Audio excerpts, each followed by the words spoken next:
দেখো বন্ধুরা, আজকে সংক্রান্তির দিন কতগুলো সবজি নিয়ে বসে পড়েছি। দেখো এগুলো সব হচ্ছে সংক্রান্তির সবজি। সবার বাড়িতে নিশ্চয়ই এরকমই সবজি হয় রান্না। আজকে তো সবার এরকমই রান্না হবে, টক পিঠা।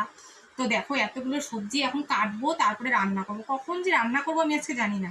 কেবল ভাত বসিয়ে আসলাম, স্নান করে পুজো দিয়ে নিলাম, কারণ পুজো না দিয়ে তো রান্না করা যাবে না।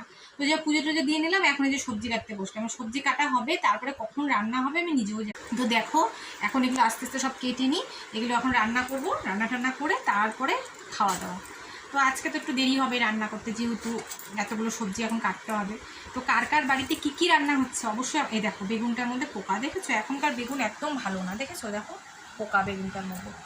কার কার বাড়িতে কী কী সবজি রান্না হচ্ছে অবশ্যই কিন্তু আমাকে জানাবে। কার কার বাড়িতে আজকে কী কী রান্না হলো, কী দিয়ে খেলে। আজকে তো সবার বাড়িতে নিশ্চয়ই নিরামিষই রান্না হচ্ছে। আমাদের বাড়িতেও আজকে নিরামিষ রান্না হচ্ছে, সবার বাড়িতে তো আজকে নিরামিষই রান্না হবে, জানা কথা। তো কে কে বিকেলে চড়ক দেখতে যাচ্ছ সেটাও